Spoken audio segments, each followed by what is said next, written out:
మొట్టమొదటిగా శ్రీ వెంకటేశ్వర స్వామి వారికి పాదావందనం చేసుకుంటూ, అలాగే మనందరి గురువు అయిన బ్రహ్మశ్రీ సుభాష్ పత్రి గారు వారికి నమస్కారం తెలియజేస్తూ, వారి గురువు సదానంద గారికి వారికి కూడా నమస్కారం తెలియజేస్తూ, మీ అందరికీ నా యొక్క నమస్కారాలు. నా పేరు విజయ కుమార్. నేను పుట్టి పెరిగిన ఊరు అనంతపూర్, కానీ నాకు ఆధ్యాత్మిక భిక్ష పెట్టిన ఊరు గుంతకల్లు. పత్రిజ్ గారు ఒక సందర్భంలో అడిగాడు, ఏ ఊరయ్యా నీది అని. నీ ఊరు గుంతకల్లా, అనంతపురా, బెంగళూరా అన్నాడు. సార్ నా ఊరు గుంతకల్లే సార్ అని చెప్పాను. 1993 అక్టోబర్ 31వ తారీఖున పత్రిజ్ గారి పరిచయం చేసిన వారు జి నరసింహయ్య గారు. అలాగే ఈ యొక్క ఆధ్యాత్మిక జ్ఞానం పట్ల అవగాహన కల్పించిన వారు శ్రీ బివి రెడ్డి గారు. మరి వారికి కూడా నా యొక్క నమస్కారం తెలియజేస్తుంది ఈ సందర్భంగా. మరి 1993లో పత్రిజ్ గారు అనంతపూర్ వస్తే, అనంతపూర్ నుండి ఉరవకొండ, గుంటకల్లు ఒకే రోజే కేంద్రాన్ని స్థాపించావు. మరి ఈ మూడు చూసుకొని ప్రతి వారము కర్నూలు వెళ్ళిపోయేవారు తిరిగి. ఆదివారం అనంతపురం వస్తే మంగళవారం ఈవినింగ్ గుంటకల్లు వచ్చేవాడు. మరి ఆ రోజు పరిచయం అయినా కూడా కేంద్రాన్ని స్థాపించిన రోజు వచ్చేసి నవంబర్ 16, 1993 నవంబర్ 16 మొట్టమొదటి క్లాస్ గుంటకల్లో ఏర్పాటు చేయడం జరిగింది. మరి మురళీధర్ గారు నాకు బిఫోర్ మెడిటేషన్ నాకు మిత్రుడు. అందువల్ల ఆయన్ని ఏ స్వామీజీ దగ్గర తీసుకువెళ్ళినా నేను పరిచయం చేసేవాడిని ఆ స్వామీజీని. అలాగే పత్రిజ్ గారిని కూడా ఈయన్ని పిలుచుకుపోయి, నేను ఫస్ట్ ఒక వారం ముందు పత్రిజ్ గారిని పరిచయం చేసుకున్న తర్వాత మురళీ గారిని తీసిపోయి పత్రిజ్ గారిని పరిచయం చేయడం జరిగింది. ఆ రోజు పౌర్ణమి రోజు. మరి ఈరోజు పత్రిజ్ గారు లేకపోయినా వేల మంది ఈ యొక్క క్లాసెస్కి అటెండ్ అవుతూ ఉన్నారు. మరి ఆ యొక్క రోజుల్లో ఎంతమందికి చెప్పినా ఎవరు వచ్చేవారు కాదు. నేను ఫిలిం డిస్ట్రిబ్యూటర్ చేసేవాడిని గుంటకల్లో. 100 మంది డిస్ట్రిబ్యూటర్లు ఉండేవారు. మరి 100 మందిని క్లాస్కి ఇన్వైట్ చేశాను నవంబర్ 16 రోజున. అలాగే మురళీధర్ గారు పోస్టల్ డిపార్ట్మెంట్లో వర్క్ చేశారు, ఆయన పరిధిలో కూడా ఇన్వైట్ చేశాడు. అలాగే నరసింహయ్య గారు కూడా రియల్ ఎస్టేట్ బిజినెస్ చేసేవాడు, ఆయన కూడా ఇన్వైట్ చేశాడు. ఎవ్వరూ రాలేదు. మరి పత్రిజ్ గారేమో ఆ రోజు నవంబర్ 16, 1993 6 గంటలకు వచ్చి అటెండ్ అయ్యాడు ఆయన. సార్ అందరినీ ఇన్వైట్ చేసాము, ఎవరూ రాలేదు అంటే వెంటనే సార్ ఏమన్నా అంటే, మీరు ఉన్నారు కదయ్యా అని చెప్పేసి 5 మందిని చూపించారు. మురళీధర్ మిస్సెస్, నేను, నా మిస్సెస్, నరసింహయ్య గారు బ్రహ్మచారి. ఈ 5 మందికి క్లాస్ చెప్పాడు ఆయన. విని ఆచరించేవాడు ఒక్కడు చాలు, మిరికల్ అవసరం లేదు, బియ్యపు గింజ కావాలి నాకు అని చెప్పేసి చెప్పాడు. ఆ విధంగా స్టార్ట్ అయినటువంటి ది గుంటకల్ స్పిరిచువల్ సొసైటీ విత్తనం ఆ రోజు వేయడం జరిగింది. ఈరోజు మహావృక్షం అయిపోయింది. మరి ఈరోజు పిరమిడ్ స్పిరిచువల్ సొసైటీ మూవ్మెంట్కి గుంటకల్ స్పిరిచువల్ సొసైటీ ఒక బ్యాక్ బోన్గా ఉంది. ఎందువల్లంటే ఆ రోజుల్లో ఎలాంటి పుస్తకాలు లేవు చదువుకోవడానికి. పత్రిజ్ గారు 3 విషయాలు చెప్పాడు. ధ్యానం చేసుకోండి, దాంతోపాటు స్వాధ్యాయం, సజ్జన సాంగత్యాలు చేయండి అని చెప్పి. మరి చదవడానికి ఎలాంటి పుస్తకాలు లేవు. మరి కర్నూలు నుండి బిఏ మాస్టర్ అన్న పుస్తకం ఒకటి పత్రిజ్ గారు తీసుకొచ్చి ఇచ్చారు. అంతకుమించి పుస్తకాలు ఏవీ లేవు. అలాగే పాంప్లెట్స్ కూడా, ఒక పాంప్లెట్ తయారు చేయాలంటే చాలా ఇబ్బందులు పడేవాళ్ళం. కర్నూలు నుండి ధ్యానం యొక్క ఆవశ్యకత అన్న పాంప్లెట్ ఒకటి తీసుకొచ్చి ఇచ్చాడు మాకు. తర్వాత మురళీధర్ గారు రాసినట్టు సూక్ష్మంలోనే మోక్షం ఉండదని చిన్న పాంప్లెట్ తయారు చేశారు మురళీధర్ గారు. తర్వాత నువ్వేం సాధించావు అని ప్రశ్నించుకోవాలని చెప్పేసి క్వశ్చన్ మార్క్ పెట్టి ఒక పాంప్లెట్ తయారు చేశాడు. మరి తర్వాత పత్రిజ్ గారు మురళీధర్ గారిని ఆదేశించాడు, ధ్యానం శరణం గచ్చామి, ధ్యానం గురించి క్లుప్తంగా ఒక పుస్తకం రావాలయ్యా అని చెప్పేసి. ధ్యానం శరణం గచ్చామి. మరి ఆ పుస్తకాన్ని మురళీధర్ గారి ద్వారా రావడం జరిగింది. అలాగే భజగోవిందం, అది మొట్టమొదటి రోజున నేను పత్రిజ్ గారిని కలవడానికి వెళ్ళినప్పుడు భజగోవిందం పాడుతూ ఉన్నాడు రాగయుక్తంగా. భజగోవిందం భజగోవిందం గోవిందం భజ మూఢమతే సంప్రాప్తే సన్నిహితే కాలే నహి నహి రక్షతి డుక్రుణ్కరణి అని చెప్పేసి రాగయుక్తంగా పాడుతూ ప్రతి ఒక్క అక్షరాన్ని పదాన్ని విడమర్చి అర్థం చెప్తూ ఉన్నాడు. అంతవరకు ఎంఎస్ సుబ్బలక్ష్మి గారు పాడిన భజగోవిందం నేను కూడా విన్నా, కానీ ఎప్పుడూ దాని యొక్క అంతరార్థం విశేషాలు తెలుసుకునే ప్రయత్నం ఎప్పుడు చేయలేదు. మరి పత్రిజ్ గారు ఆ శ్లోకంలోనే ఎంతో అద్భుతమైన అర్థాన్ని ఇచ్చాడు.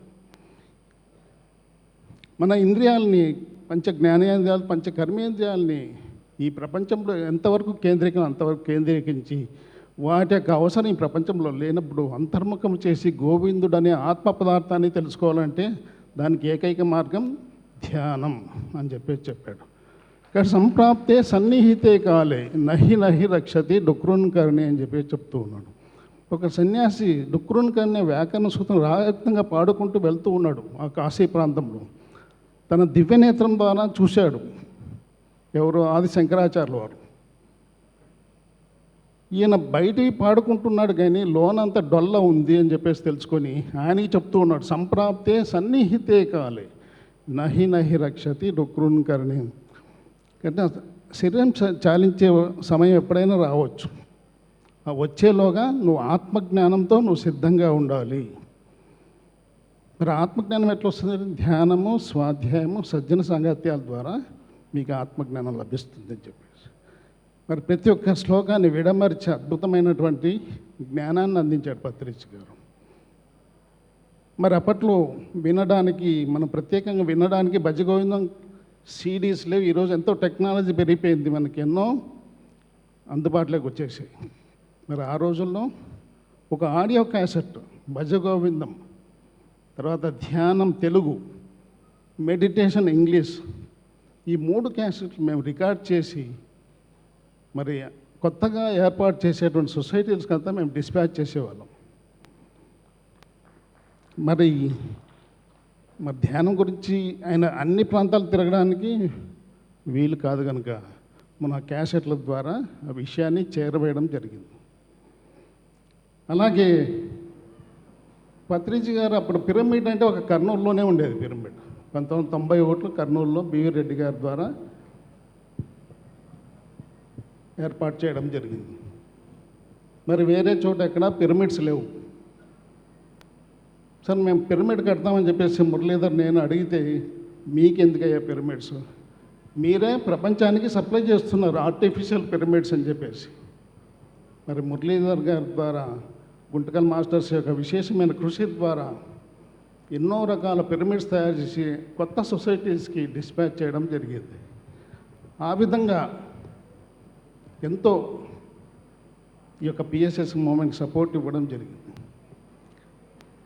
పత్రిజీ గారిని కలవడానికి ఎప్పుడైనా కర్నూలు వెళ్తే ఒక సందర్భంలో మేడం గారు లోన్ ఉన్నారు వంట రూమ్లో. మరి ఎంటర్ అవుతానే పత్రిజీ గారు ఏం చేసి, భోజనం టైం వచ్చారు కదా, భోజనం చేయండి తర్వాత మాట్లాడుకుందామన్నా. సరే లోనికి వెళ్తే భోజనం చేయడానికి ఏమీ లేదు ఇక్కడ.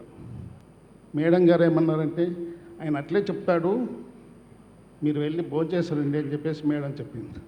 ఓకే మేడం, మీరు వర్రీ కావద్దండి, బయట వెళ్ళి భోజనం చేసి వస్తామని చెప్పేసి మేము భోజనం చేసి రావడం జరిగింది. ఒకరోజు మేడం గారు లేరు. మరి ఈసారిగా ఆల్పిన్ స్కూటర్ ఉండేది. నేను వెనక్కి కూర్చునే అలవాటు నాకు లేదు, స్కూటర్లో నేనే డ్రైవ్ చేయాలి. ఇప్పుడు ఆ విషయం ఆయనకు తెలుసు. సరే ఆ స్కూటర్ స్టార్ట్ చేసి ఇచ్చేవాడు. మార్కెట్ వెళ్ళి కూరగాయలు తెస్తామని చెప్పేసి వెళ్తూ ఉన్నాం. ఆ స్కూటర్ మధ్యలో ఆగిపోయేది. 3-4 సార్లు మార్కెట్ వెళ్ళేలోగా ఆగిపోతే ఆయనే స్టార్ట్ చేసి నాకు ఇచ్చేవాడు. ఆ విధంగా ఆయనే వంట చేసి ఆ రోజు మరి ఇద్దరు వెళ్ళాం. మా ఇద్దరికి భోజనం పెట్టాడు. సార్ మీరు కూడా కూర్చొని మాతో పాటు భోజనం చేయండి అంటే, లేదా మీరు అతిథులు, అతిథి దేవో భవ అన్నారు కదా, అతిథులు దేవుళ్ళలాగా చూసుకోవాలి, మీరు అతిథులు అని చెప్పేసి మీరు భోజనం చేయండి అని చెప్పేసి, పప్పు ఎలా ఉంది, సాంబార్ ఎలా ఉంది అని చెప్పేసి అడుగుతూ కుసురుతో వడ్డించేవాడు. తర్వాత ఏం మిగిలిందో తెలియదు. కానీ సార్ ఇంట్లో ఒకే ఒక బెడ్రూమ్ ఉండేది, ఒక కాట్ ఉంది. నేను భోజనం చేసిన తర్వాత మీరు పడుకోండి అన్నాడు. మా ఇద్దరికి చెప్పాడు, సార్ మీరు పడుకోండి సార్ ఇక్కడ అంటే, లేదయ్యా మీరు అతిథులు, మీరు బెడ్ మీదే పడుకోండి అని చెప్పేసి ఆ రోజంతా ఆయన చైర్లో నిద్రపోతూ మమ్మల్ని నిద్రపుచ్చాడు ఆ బెడ్ మీద. అలాంటి గొప్ప మాస్టర్ మన పత్రిజ్ గారు. అలాగే ఆయనతో నేను ఫిలిం డిస్ట్రిబ్యూషన్ చేసేవాడిని. 94లో ఎలాంటి సొసైటీస్ లేవు కనుక ఆయన ఎంతో లీజర్గా ఉండేవాడు.